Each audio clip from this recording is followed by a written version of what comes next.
Alright, so I got this set up again.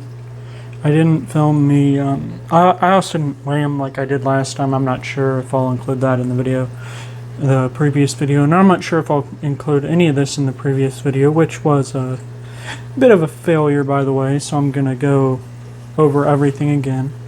This is 14 gallons, safety absorb substrate, charged it like the video that I showed you how to charge it. I'll link it at the end, I guess, and in the description. Maybe right now, who knows whenever I'll link it, but I'll link it somewhere. These two power heads are the same. These two are different. Didn't have 4 of the same power heads. Didn't want to buy 2 more, or 4 more, really, because I like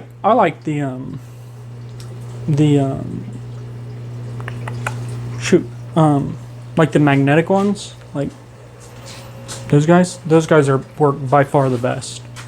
Which is why I have these all taped up. So hopefully they don't fall.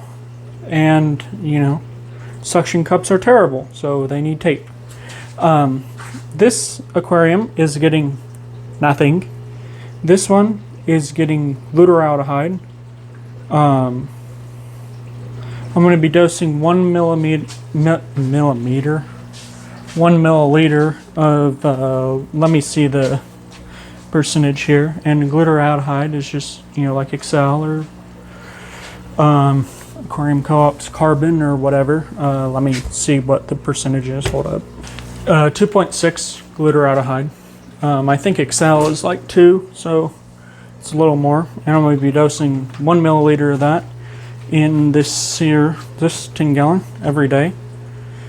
So getting nothing, glutaraldehyde, passive CO2, which is just like a bottle setup. I'll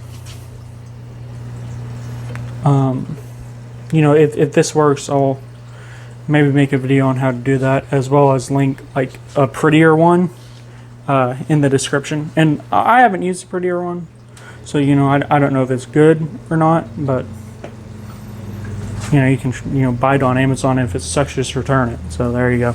And then this one is getting injected CO2. But what's in here? Look at that little tornado in there. You see that? You don't see that? That was pretty cool. What was I even saying? I can't remember. Oh, that's interesting that CO2's kind of going into the thing. Alright, moving on. The plants I have in here are, I think this one's the easiest to see. Mexican oak leaf, right there. Rotala blood red, narrow leaf, which I'm pretty sure is just, SG, but, the Singapore variant. I don't know why it was sold to me like that, but anyways. Vallisnerian Anna Daily River. Behind that is some Loegia red skeleton. Over here, Samolus parvulus redicus. I'm sure I'm not pronouncing these names correctly, but that's fine. That one's definitely wrong, but anyways. The one behind that it's like Permisa, something like that. Pat Chong. Next to that is Rotala bossii, or bossii? I don't know. And next to that is just some Rotala orange juice, the rotundifolia variant there. So that's 1, 2, 3, 4, 5, 6, 7, 8 plants. 8 plants. Each of these tanks are all in about the same location. I couldn't get it perfect, but I did the best I could.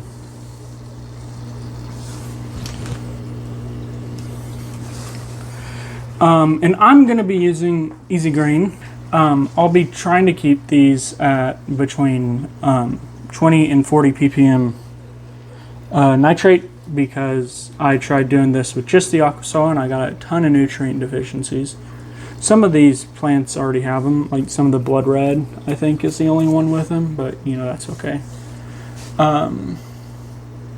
Yeah. All these plants, except for the Vallisneria, just went in here today, so all that's the same. they're all roughly the same length. You know, did the best I could. You know, I didn't get down to the micron, but, and one of the stems broke a little bit whenever I was planting it. But anyways, you know, they're all about the same length. I plan on taking like a short video of them every day, probably from like back here, I guess, or somewhere where you can see them. Maybe I'll kind of go like, and you know, putting them all together, or maybe I'll just do a video of one tank. So I don't know what I'm gonna do. I'll figure it out. But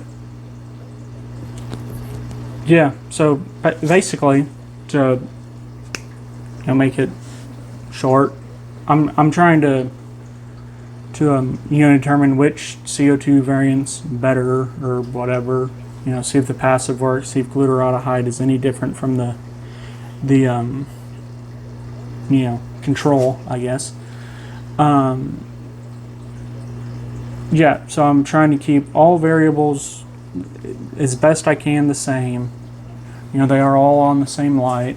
They're all 10 gallons. They're all planted roughly in the same area, about the same size. Trying to keep, you know, just the CO2 variance, I guess.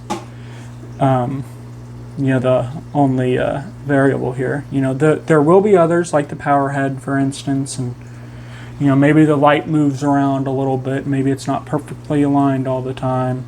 And the tanks on the side will get a little bit more light, but you know, I put a little background on them to try to mitigate that.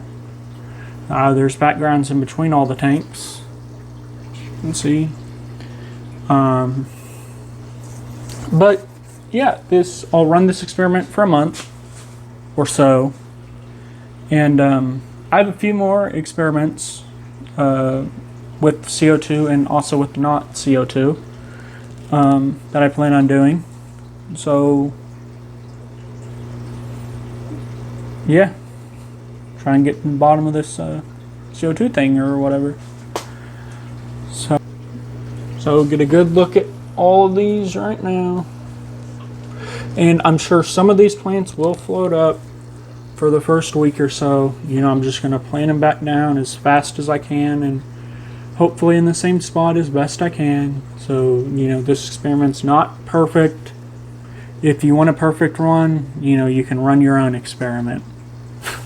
But, you know, it's pretty good. Thing should, if I may do some updates throughout the experiment, I might not. You'll know in like a second. So there you go. This is the CO2 speed I decided upon, by the way. Should be right around a half a bubble a second. I'm going to add this to the passive bottle to try to get it to stay a bit longer, because now it's not even lasting a day. Different microphone, by the way. Well, no microphone. So this was just a quick shot, so I didn't want to hook it up. Okay, so well, you know, this is a update. We're halfway through, I think actually 13 days. So yeah, one thing I forgot to add, I used a magnet to connect this, and I had to cut it in some spots. So you know, that's why it's kind of brown, because, you know, suction cups are terrible. But comparing, well, let's do it. See, there's some algae in the no CO2 tank. There's also a little bit in the glutaraldehyde tank. You can see it better from the side. It's not coming out, but there's some wispies in there. There's a little bit in the passive CO2 tank as well.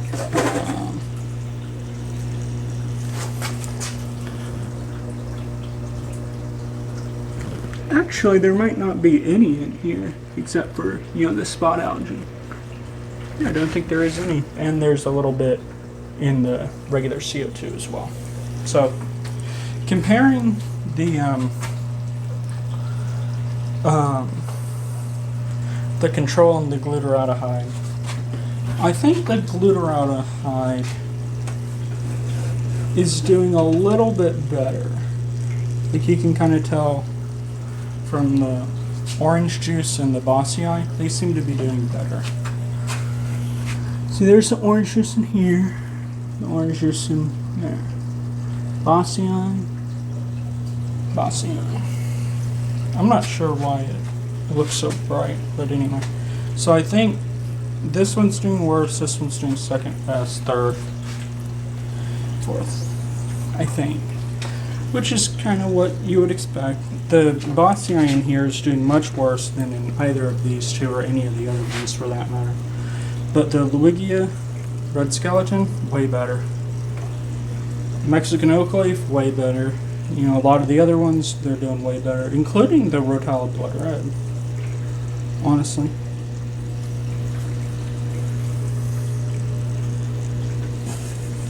Yeah. The CO2 is doing the best by far. I think everybody expected that.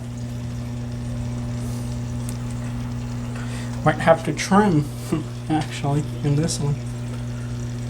But, yeah. Just figured I'd do the update.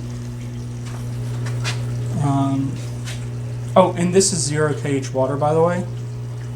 I'm not sure if I mentioned that in the beginning, but all of these are 0 kH, which is, you know, you can like hold the most CO2 or whatever. So that's like the best case scenario for the non-CO2 injected ones. I might do later where I have, you know, non-CO2 injected and then CO2 injected, hard water, soft water, you know, kH wise. I might do that later. I might not. It'll probably be after I do all these because, you know, then I'll have to mess with the water, you know. And, yeah, the safety absorb is what's bringing the kH down in these guys. I'm not using RO or anything, but it's 0 kH. I just tested it not but a second ago. Yeah, so I think that's everything. At the end of the month, we'll actually measure them all and look at root growth and everything. I tried to get them about the same size whenever I put them in there in the first place. Maybe I should have measured them, but maybe I can do that next time. Yeah, I guess that's... Oh, I missed a few days in the filming. Maybe like a quarter of them, to be honest. Maybe not that much. Maybe like an eighth. Something like that. But honestly, it's just kind of hard to remember, to be honest. You know, you'll get distracted and then you'll forget to do it. So, yeah. I might... Well, I don't know. I was thinking about doing like a date on the video, but I plan on like showing all the videos together in a really fast forwarded clip, so I'm not even sure if you'd be able to tell. But yeah, that's where we are now. We're just a day over halfway through. So okay, so this is the final update on the first CO2 experiment tank. This is the one that got nothing, and these are all 0 kH tanks. You kind of see there's quite a bit of algae in this one, and there's been quite a bit of algae in this one throughout most of the experiment. They've all gotten algae, including the glutaraldehyde. The glutaraldehyde one, this one here, it just got it within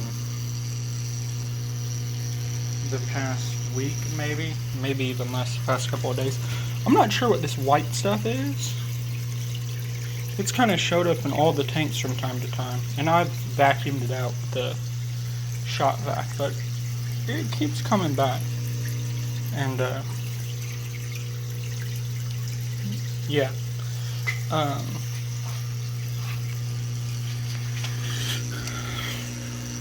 But you can see the algae in here. But like I said, this one, they've all got it. Look, you can see it in this one. That's the no CO2, that's pretty bad. There's a little bit in the passive CO2, but not much. And there's basically none now in the actual CO2. So it was kind of interesting. At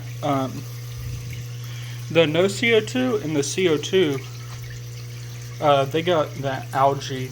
Let me turn off all these power heads real quick. Hold on. Okay, now we'll be able to see a little bit better. But the no CO2 and the CO2 got the algae at the same time, basically. It was only a couple of weeks in, if that, maybe like a week, maybe two in. They got pretty bad algae on them. But the CO2 got rid of it within the week, and the no CO2, well, it still has it. The glutaraldehyde, like I said, it just got it this within this week. And I think this one here, the passive CO2, there's a little bit, but I think it was worse at its worst, like kind of 2 to 3 weeks in. Well, probably at like 3, and then it went away. So it's interesting. It seemed like the glutaraldehyde, it didn't necessarily like kill the algae, but it just kind of held it at bay for the longest amount of time. But yeah, you can see the CO2 tank absolutely went gangbusters. See all of them. The passive CO2, it did pretty well as well. The no CO2, it did okay. Maybe I'm gonna suck this white stuff out of this tank so y'all can see better. Hold on. Alright, so here we go. You can tell it's a lot lower now. And I never changed the water, I just did top-ups as needed. Some of them got more of a top-up because some of them had more of the white stuff that I had suck out. So, yeah, you can see, I think, honestly, the glutaraldehyde might... Well, I think it did better just because there was less algae. But on the things that didn't have as much algae, like the Mexican oak leaf, it seems about the same. But we'll look at the root growth on all of these and actually measure them up. But yeah, I think to basically nobody's surprise, the CO2 and the glutaraldehyde are roughly the same amount of growth. I mean, the glutaraldehyde got a little bit more on some of the plants, but I just think that's mainly because the non-CO2 ones were covered in algae. Yeah, I think to basically no one's surprise, the glutaraldehyde and the CO2 are basically the same, especially whenever you compare it to the passive in the CO2 injected. Oop, touch the microphone. I need to find a better spot to put this thing. Where do people generally put it? I kind of have it on like my belly button on my right side, like that kind of area, like right below my ribs. I don't know.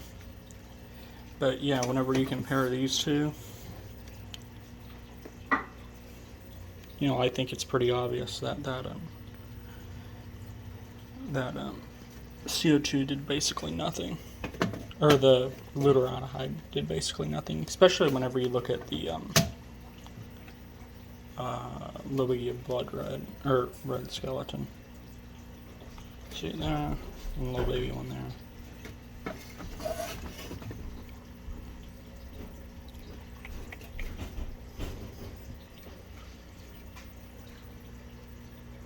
Yeah.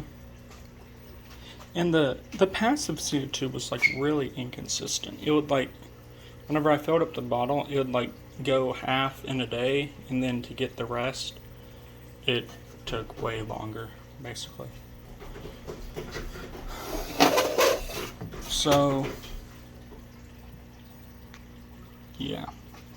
I mean, I think the passive CO2 is kind of a pain, to be honest. But,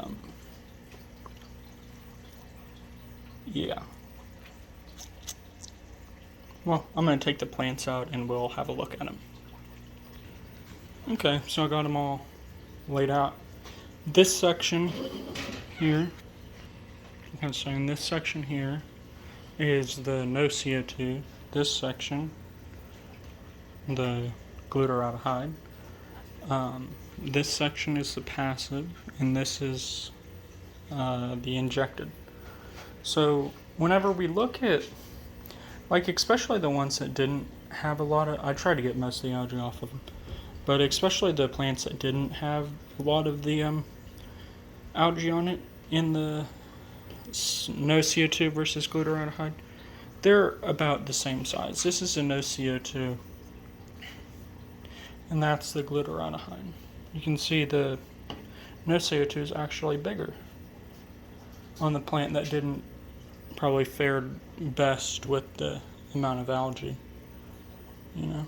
And the with the orange juice here, you can see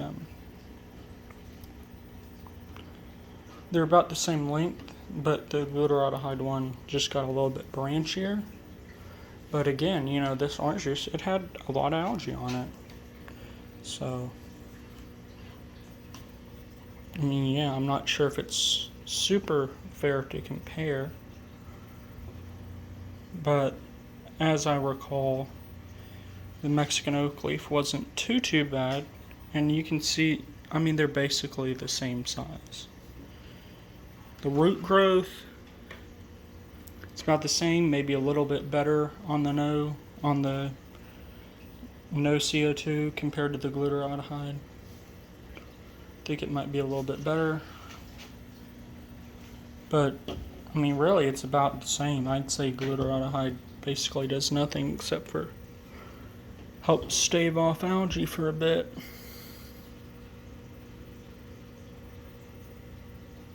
There's a little bit more, well, quite a bit more root growth on this Rotella blood red on the glutaraldehyde. Less on the red skeleton. About the same on the Pak Chong. About the same on all the others. So I would say these two they're basically the same.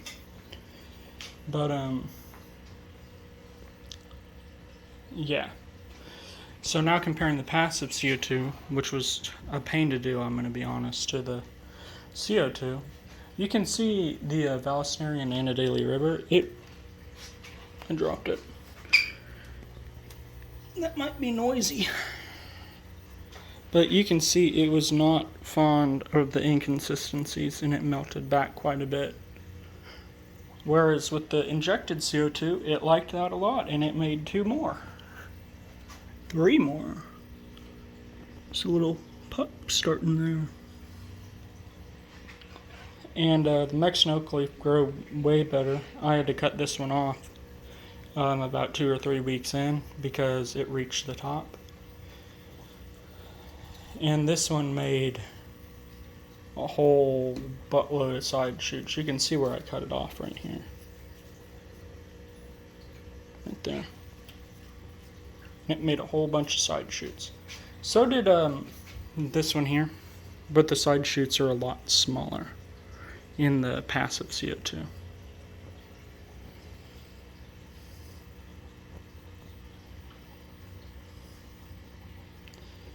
Shoot, it looks like the injected CO2 grew about twice as fast as the or it looks like the injected CO2 grew about twice as fast as the passive. You can see because I cut it, and I mean that's, yeah. Not even counting the side shoots, so that's kind of interesting. Let's look at the blood red. I know this blood red has, I guess, 3 side shoots. Are y'all on camera? Or whatever. Can y'all see this? Whatever I was talking about. But yeah, it has 3 side shoots. And I believe on the passive it has none. Yeah. You can see they're about the same length, and I'd wager if you count these 2 side shoots that are, let's see where they are. Okay, let's see if this is about half.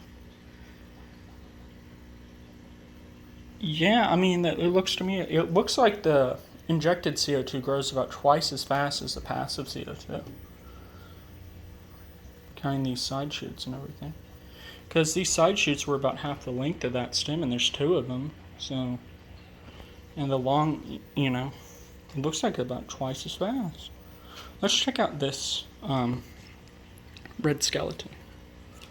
Let's see how much bigger it is. And you can see the root growth on the Injected is also quite a bit more. You can really see it on this Rotella orange juice. Get all the roots on the Injected. Not too many roots on the other. And this Pak Chong here. Whole lot of roots. Still a lot of roots, but not nearly as much. You can see. Alright. Red skeleton. Let's look at the length. This one didn't go twice as fast, but it is probably about an inch longer. Pak Chong. I think it's going to be about the same. Yeah, just a little bit longer on these.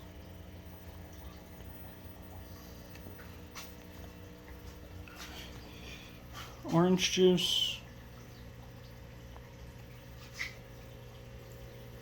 About the same, but the Injected has, you know, it's a lot branchier, so it might be double, honestly. There's one branch there. Branch. Yeah, not quite double, but probably about 1.5. And this Bossy Eye, golly, it went absolutely wild in the CO2. It looks like it has 2 branches on the non, and one, I guess that one broke off. 1, 2, 3. Yeah, 3 branches.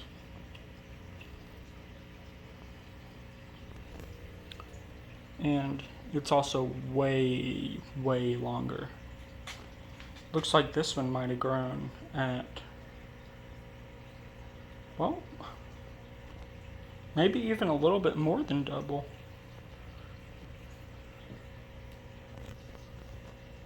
Yeah, because boom. This one. Yeah, a little bit more than twice the growth compared to the passive. Hooked on a plant here. Oh my gosh.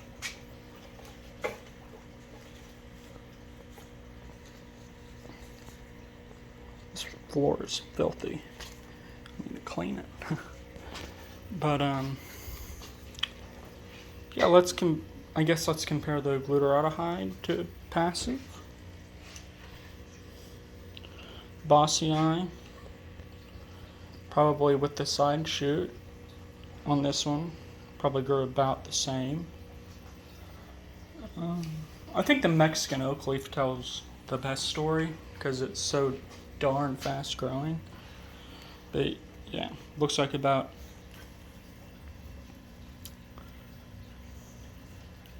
maybe 3 inches longer, and plus all the little side shoots that are starting.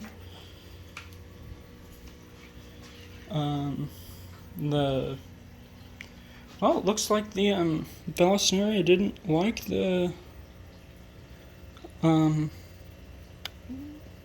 Glutaraldehyde very much either. You can see it melted back quite a bit. Let's look at this blood red. Compare. Quite a bit larger on the passive. Yeah, I'm not comparing these guys much because they were all kind of different sizes, honestly, but it's way bigger on the Glutaraldehyde. I think it probably just started bigger though, to be honest. The stems are, you know, they were all basically the same size going in, so looks like about double on the passive on the red skeleton. Let's look at this Pak Chong.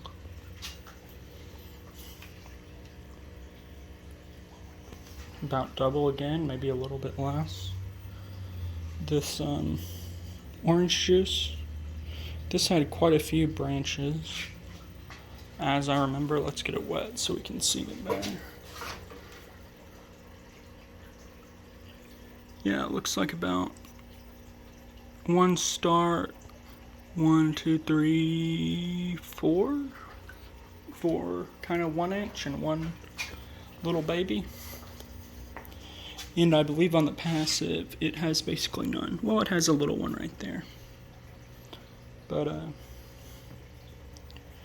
yeah, counting the branches, it looks like the Glutaraldehyde one is a little bit longer. It's kind of maybe a little less than 50%, counting that. So, yeah. Overall,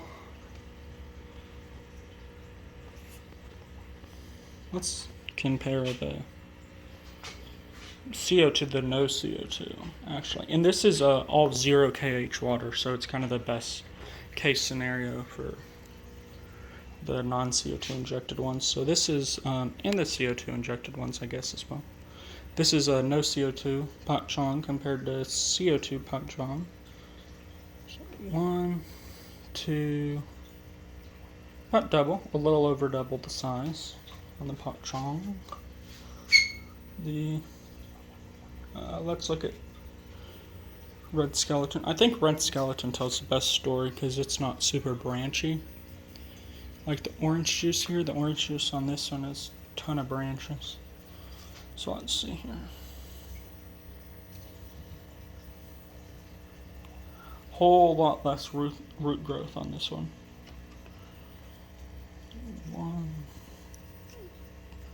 Let's try that again.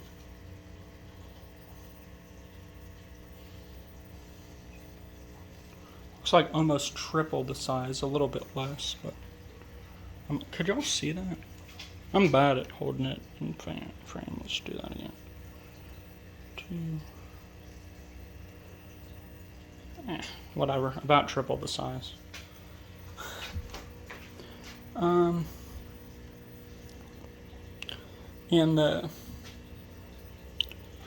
then Daily River, you can, oops, dropped it again. Is it noisy whenever I bend down like that? Let me know.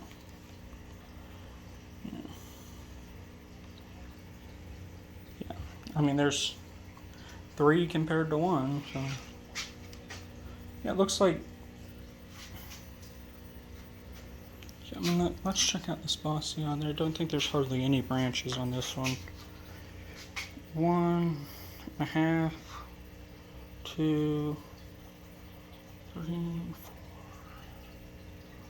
Looks like maybe 4 times the size on this bossy eye. Check out this Mexican oak leaf. 1.5. Half. Oh, I'm not showing. I'm bad at that, guys. Alright, so you can see 1. About a half. This one's about a half, 2, so 2. 3, probably about 4 again. That's kind of crazy. I was not expecting 4 times as much growth.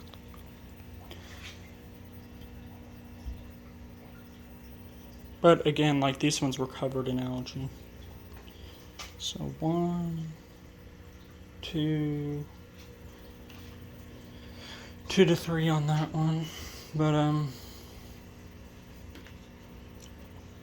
yeah, I mean,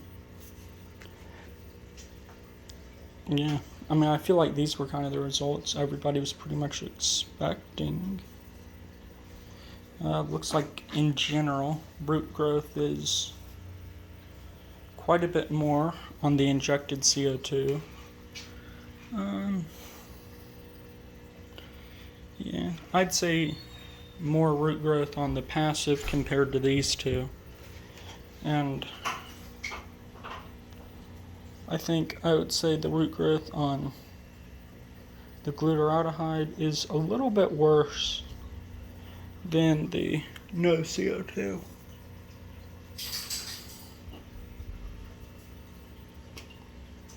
Yeah. So yeah, I thought it was kind of interesting that we still got algae in the glutaraldehyde. My mom's cutting the dog. I don't know if you heard that, but yeah. Cutting the dog's hair, her poodles. But yeah, we got algae on the glutaraldehyde ones at the end. It seemed to stave it off, and it's possible I forgot to dose for maybe a few days as well. That's wouldn't put it past me. I definitely forgot to film quite a few of the days, but I probably should have filmed whenever I was putting the glutaraldehyde in. Because I was a lot more consistent in the mornings than at nighttime. Yeah. I was definitely more consistent in putting the glutaraldehyde and the passive CO2 stuff in than that. And I was just doing one pump of Easy Green a week in all the tanks. I didn't change water. Yeah. I mean, I think most people kind of expect this. The glutaraldehyde and the no CO2 are roughly the same.